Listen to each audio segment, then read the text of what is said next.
Hello, ഞാൻ വളർത്തുന്ന നാടൻ കോഴികളെക്കുറിച്ചുള്ള ഒരു ചെറിയ വീഡിയോ ആയിട്ടാണ് വന്നിരിക്കുന്നത്. ഏകദേശം 2 മാസം മുമ്പാണ് നമ്മൾ ഈ കേജും മറ്റ് സെറ്റപ്പ് റെഡിയാക്കിയത്. നമ്മളൊരു സെക്കൻഡ് ഹാൻഡ് കൂടായിരുന്നു നമുക്ക് വാങ്ങിച്ചിട്ടുണ്ടായിരുന്നത് ആദ്യമായിട്ട്. അപ്പോൾ നമ്മളത് കൊണ്ടുവന്നു. മറ്റു പെയിൻറ്റും മറ്റു ചെറിയ പാച്ച് വർക്കുകളെല്ലാം ഉണ്ടായിരുന്നു. അതെല്ലാം നമ്മൾ കംപ്ലീറ്റ് ചെയ്തതിന് ശേഷമാണ് നമ്മൾ ഈ കോഴി വളർത്തലോട്ട് തിരിഞ്ഞത്. ഏകദേശം നമ്മൾ കോഴികൾ ഓർഡർ കൊടുത്തിട്ടുണ്ടായിരുന്നു. ആ സമയത്ത് തന്നെയാണ് ഈ കൂടും കിട്ടിയത്. അപ്പോൾ നമുക്ക് പെട്ടെന്ന് തന്നെ കൂട് റെഡിയാക്കേണ്ടതായിട്ടുണ്ടായിരുന്നു. അങ്ങനെ ഈ 3 മേലെയുള്ള കൂട് കിട്ടി. അപ്പോൾ അതിനകത്ത് കുറേ പണികൾ ബാക്കിയുണ്ട്. വെൽഡിങ് മറ്റു കാര്യങ്ങൾ റൂഫെല്ലാം സെറ്റ് ചെയ്യാനുണ്ട്. വേനൽക്കാലം ആയതുകൊണ്ട് അങ്ങനെ തൽക്കാലം അത് ഉപേക്ഷിച്ചിരിക്കുകയാണ്. പിന്നെ നമുക്ക് ഒരു 5 കോഴികളാണ് നമ്മൾ ഓർഡർ ചെയ്തിട്ട് കിട്ടിയിരുന്നത്. ഏകദേശം തിരുവനന്തപുരം ഭാഗത്തു നിന്നായിരുന്നു നമ്മൾ കോഴി കൊണ്ടുവന്നിരുന്നത്. അപ്പോൾ ഇപ്പോൾ ഏകദേശം 2 മാസമായി ഇവിടെ. ഏകദേശം 4 മാസം കഴിഞ്ഞു എന്ന് തോന്നുന്നുണ്ട്. മുട്ടയിടാനായി എന്ന് പറയുന്നുണ്ട്. 5 മാസമൊക്കെ ആവുന്ന സമയത്താണ്. അത് കറക്റ്റായിട്ടുള്ളൊരു ഏജ് നമുക്ക് അറിയാൻ പറ്റിയിട്ടില്ല. അപ്പോൾ ഇതൊക്കെയാണ് വളർത്തുന്ന കോഴിക്കുഞ്ഞുങ്ങൾ. തനി നാടനാണ്, കാണുമ്പോൾ തന്നെ അറിയാമല്ലോ. ഇത് ഒരു ഗ്രേ ജംഗിൾ ഫോളോ ആയിട്ടുള്ള ക്രോസിലുണ്ടായിട്ടുള്ള ഒരുപാട് ജനറേഷൻ വ്യത്യാസമുണ്ട്. അപ്പോൾ അതിൻ്റെ കുഞ്ഞുങ്ങളാണിത്. 4 പേടയും അതുപോലെ തന്നെ ഒരു പൂവനുമാണുള്ളത്. അപ്പോൾ അത്യാവശ്യം ഭക്ഷണമൊക്കെ നന്നായിട്ട് കഴിക്കുന്നുണ്ട്. നമ്മൾ കൊണ്ടുവന്ന സമയത്ത് ഇത് പുറത്ത് വിട്ടിട്ട് വളർത്തിയിരുന്ന ഒരു കോഴികളാണ്. ഫ്രീ റേഞ്ച് ആയിരുന്നു അവർ വിട്ടിട്ടുണ്ടായിരുന്നത്. നമ്മളിവിടെ കൊണ്ടുവന്ന കേജിലെല്ലാം ഇട്ട സമയത്ത് കുറച്ച് ബുദ്ധിമുട്ടായിരുന്നു. കാരണം അവർ പുതിയൊരു അറ്റ്മോസ്ഫിയറായിട്ടൊക്കെ ഒത്തുവരാൻ കുറേ സമയമെടുത്തു. പിന്നെ അതുപോലെ തന്നെ അതിൻ്റെ ഫുഡിൻ്റെ ക്രമീകരണങ്ങളെല്ലാം നമുക്ക് വളരെ വ്യത്യാസമായി തോന്നി. കാരണം അവർ പുറത്തുനിന്ന് എന്താ കഴിക്കുന്നുള്ള അറിയില്ലായിരുന്നു. പിന്നെ നമ്മളിവിടെ നിന്ന് ഒരു മിക്സ് ക്രിയേറ്റ് ചെയ്ത് അത് തവിട് അതുപോലുള്ള അരി, നെല്ല്, കോഴിത്തീറ്റ കുറച്ച് എല്ലാം കൂടെ മിക്സ് ചെയ്ത് കൊടുക്കുമ്പോൾ അതിൽ തന്നെ ചെറിയ വ്യത്യാസം വന്നാൽ തന്നെ അവന്മാർ ഭക്ഷണം ഉപേക്ഷിക്കാറാണ് പതിവ്. പിന്നെ ഇതുപോലുള്ള സംഭവങ്ങളുണ്ടോ, ഇതെല്ലാം ഇഷ്ടമാണ്. അപ്പോൾ അതിനർത്ഥം ഇത് ഫ്രീ ആയിട്ട് വിട്ടതുകൊണ്ടാണ് ഇതുപോലുള്ള സംഭവങ്ങളെല്ലാം അവർക്ക് കഴിക്കാൻ വളരെ ഇഷ്ടം. പിന്നെ 3 സ്റ്റോറിയുള്ള കൂട്ടിനകത്ത് ഇപ്പോൾ ഈ 5ഉം പിന്നെ താഴത്ത് അടയിരിക്കുന്ന ഒരു പിടക്കോഴിയാണുള്ളത്. ഇത് ഏകദേശം 18 ദിവസത്തിനടുത്തായിട്ടുണ്ട് അട വെച്ചിട്ടുണ്ട്. വിരിയാൻ ഇനിയിപ്പോൾ 2-3 ദിവസം എടുക്കുമെന്ന് തോന്നുന്നു. അപ്പോൾ അതിനിടയിൽ കുറച്ച് അസുഖങ്ങൾ വന്നിട്ടുണ്ടായിരുന്നു. വസൂരി. അപ്പോൾ ഈ കോഴിക്കും അതുപോലെ തന്നെ മുകളിൽ ഒരു കോഴിക്കുണ്ടായിരുന്നു. പിന്നെ നമ്മൾ ചെറിയ മരുന്നുകളെല്ലാം കൊടുത്ത് അത് ഇപ്പോൾ ഏകദേശം ക്യൂറായിട്ടുണ്ട്. അപ്പോൾ എന്തായാലും സന്തോഷം, 2 ദിവസത്തിനകത്തൂടെ കുഞ്ഞുങ്ങൾ വിരിഞ്ഞിറങ്ങുന്നുണ്ട്. ഇവന്മാരാണ്, കുസൃതികളാണ്, വളരെ ആക്റ്റീവായിട്ടുള്ള സംഭവങ്ങളാണ്. ഇവർ തുറന്നു വിട്ട് കഴിഞ്ഞാൽ നിലത്തേക്ക് ഇറങ്ങില്ല, നേരെ ഹൈറ്റുള്ള സ്ഥലങ്ങളിലോട്ടാണ് നോക്കുക. അങ്ങോട്ട് തന്നെയായിരിക്കും, കണ്ടോ, അങ്ങോട്ട് തന്നെയാണ് അവർ പറക്കുകയും ചെയ്യുക. അത് കാരണം ഇവിടുന്ന് തുറന്നു വിട്ടാൽ ഏകദേശം അടുത്ത വീടുകളിലാണ് പോയിട്ട് എത്തും. അപ്പോൾ ഇതുവരെ തുറന്നു വിട്ടിട്ടില്ല. എനിക്ക് വിടണമെന്ന് ആഗ്രഹമൊക്കെ ഉണ്ട്. പക്ഷേ ഇവർ പോയി കഴിഞ്ഞാൽ പട്ടികൾ മറ്റതൊക്കെ അടുത്തുണ്ട്, അതെല്ലാം പിടിക്കാനുള്ള സാഹചര്യമുള്ളതാണ്. കണ്ടോ. പിന്നെ ഈ പൂവനെ ഞാൻ ഇതുവരെ പിടിക്കാൻ ശ്രമിച്ചിട്ട് പോലുമില്ല. അത്രയ്ക്കും പിടിക്കാൻ കിട്ടില്ല. കൂട് മൊത്തം ഓടിക്കിടന്ന് അത്രയ്ക്കും പേടിയാണ്. ഫ്രണ്ട്ലി ആക്കാൻ നോക്കുന്നുണ്ട്. ഇത് കുറച്ച് വലുതായിട്ട് കിട്ടിയതുകൊണ്ടാണ് നമുക്കത് ഫ്രണ്ട്ലി ആക്കാൻ പറ്റാത്തത്. ഇതുകൂടാതെ തന്നെ എനിക്ക് വേറെ 2 കോഴികളും കൂടെ ഉണ്ട്. ഒരു കുറുകാലിയും അതുപോലെ തന്നെ അതിൻ്റെ കൂടെ തന്നെ ഒരു നേക്കഡ് നെക്ക് പിടയാണുള്ളത്.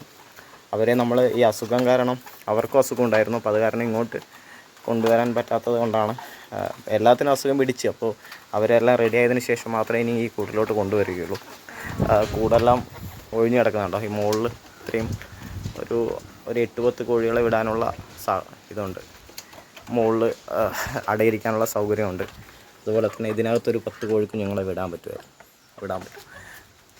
തൽക്കാലം ഇത് വിരിഞ്ഞിറങ്ങി വരെ ഇവിടെ ഇരിക്കട്ടെ എന്ന് വെച്ചിരിക്കുക. കണ്ടോ. പിന്നെ അതുപോലെ തന്നെ ഈ കൂടിൻ്റെ ഒരു നെഗറ്റീവ്സൊക്കെ ഉണ്ട്. നമുക്ക് വലിയ കാണാനൊക്കെ ഭംഗിയുണ്ടെങ്കിലും വൃത്തിയുണ്ടെങ്കിലും പാമ്പുകൾ കയറാനുള്ളൊരു സാഹചര്യമുണ്ട്. അപ്പോൾ ഇന്ന് തന്നെ കാലത്ത് ഒരു പാമ്പ് ഇതിനകത്ത് കയറാൻ ശ്രമിച്ചു. വലിയൊരു പാമ്പായിരുന്നു. പക്ഷേ നമ്മളതിനെ കണ്ടതുകൊണ്ട് ഓടിച്ചു വിട്ടു. അപ്പോൾ മുട്ടയിടുന്ന സമയത്താണ് നമുക്ക് പ്രശ്നം വരിക. അല്ലാതെ വലിയ കോഴികളെ പാമ്പ് പിടിക്കാൻ വലിയ സാധ്യതയില്ല. കുഞ്ഞ് ചേരപ്പാമ്പാടൊക്കെ ആണെങ്കിൽ അത് കൊത്തി ഓടിച്ചോളും. പക്ഷേ മുട്ടയുള്ള അല്ലെങ്കിൽ കുഞ്ഞുങ്ങളുള്ള കോഴികൾക്ക് എപ്പോഴും പ്രശ്നമാണ്. കാരണം ഇത് അവരെ പിടിച്ച് മുട്ട കഴിക്കും. അല്ലെങ്കിൽ കോഴി കുഞ്ഞുങ്ങളാണെങ്കിൽ അത് മൊത്തം പിടിച്ചിട്ട് പുറത്തിറങ്ങുള്ളൂ. ഇപ്പോൾ തള്ളക്കോഴി ഉണ്ടെങ്കിലും ചേരപ്പാമ്പുകൾ അങ്ങനെയാണ്, അത് ഫുള്ള് പിടിച്ച് വിഴുങ്ങി കടിച്ച് ഇട്ടിട്ടേ പോകത്തുള്ളൂ.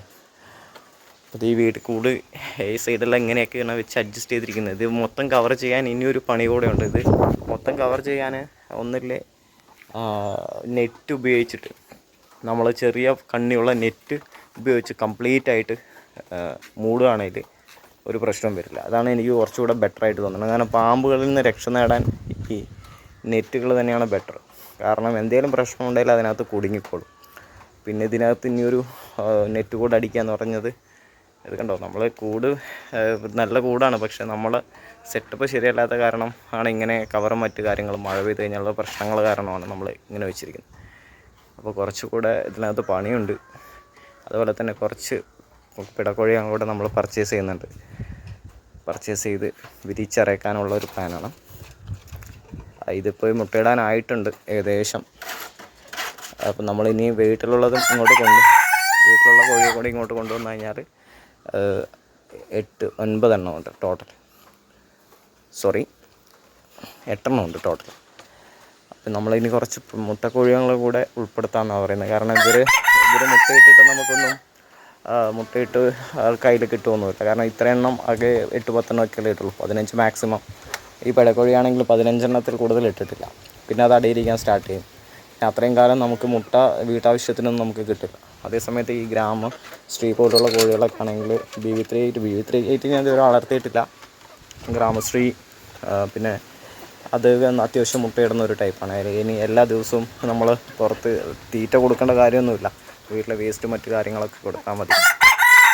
പിന്നെ നമ്മൾ ഈ ഫീഡിങ്ങിൻ്റെ സെറ്റപ്പ് ഇതുപോലെ ഒരു PVC സെറ്റ് ചെയ്തിട്ടാണ് നമ്മൾ ഇതിനകത്തിപ്പോൾ ഗോതമ്പൊക്കെയാണ് ഉള്ളത്. അപ്പോൾ PVC കട്ട് ചെയ്തിട്ടാണ് ഇട്ടത്.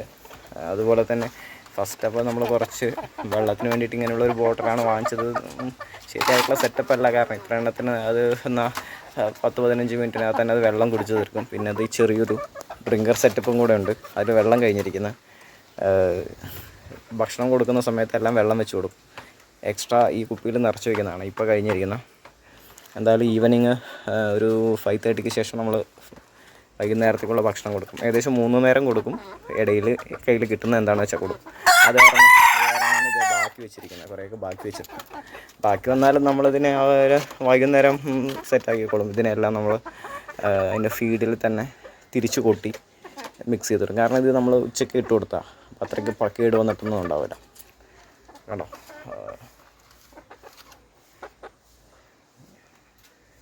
മരമാണ്. പിന്നെ നമ്മൾ ആസ്ട്രോലോർപ്പ് എന്നുള്ളൊരു കോഴി വളർത്താമെന്നുകൂടെ പ്ലാൻ ഉണ്ടായിരുന്നു. പിന്നെ അതിനെക്കുറിച്ചിട്ട് നെഗറ്റീവൊന്നും അല്ല. കാരണം നമ്മുടെ ഗവൺമെൻറ്റും മറ്റ് വെറ്ററിനറീസ് എല്ലാം ഹൈബ്രിഡ് ഇനം നിർമ്മിച്ചെടുക്കുന്നുണ്ട്. അത് ഓരോ വെറൈറ്റി ആയിട്ട് കൈരളി എന്നും നമ്മുടെ ഗ്രാമശ്രീ എന്നൊക്കെ പറഞ്ഞിട്ട് വരുന്നുണ്ട്. BV380 എന്നൊക്കെ പറഞ്ഞിട്ട് വരുന്നുണ്ട്. അപ്പോൾ ഇതിൽ ഓരോരോ ഫോറിൻ ബ്രീഡ്സിൻ്റെ എല്ലാം കോമ്പിനേഷൻസാണ് വരിക. ഹൈബ്രിഡ് ചെയ്തിട്ട് വരുന്നതാണ്. അപ്പോൾ നമുക്കിതിൽ ഏറ്റവും ബെസ്റ്റ് ഏതാണെന്നുള്ളത് നമ്മൾ മനസ്സിലാക്കിയെടുത്താൽ കുറച്ചുകൂടെ നന്നായിരിക്കും. അപ്പോൾ ഈ ഗ്രാമശ്രീ എന്ന് പറയുന്നത് റോഡ് ഐലൻഡിൻ്റെയൊക്കെ വകഭേദം എന്നാണ് പറഞ്ഞത്. ഒരു ഫോറിൻ ബ്രീഡ്സിൻ്റെയൊക്കെയാണ്. അതുപോലെ തന്നെ ഓസ്ട്രലോപ്പ് എന്ന് പറഞ്ഞാൽ ഓസ്ട്രേലിയ എന്നുള്ള ഇതാണ്. അപ്പോൾ അതിന് കുറേ പ്രതിരോധ ശേഷിയൊക്കെ ഉണ്ടെങ്കിലും നമ്മുടെ ക്ലൈമറ്റിന് യോജിച്ചതും, അല്ലെങ്കിൽ നമ്മൾ ഫീഡ് കൊടുത്താലത് കൊടുത്തില്ലെങ്കിലും മുട്ടയിടുന്ന ടൈപ്പാണെങ്കിൽ നമുക്ക് വളരെ നമുക്ക് കുറച്ച് കാശ് ചിലവൊന്നും ഉണ്ടാവില്ല.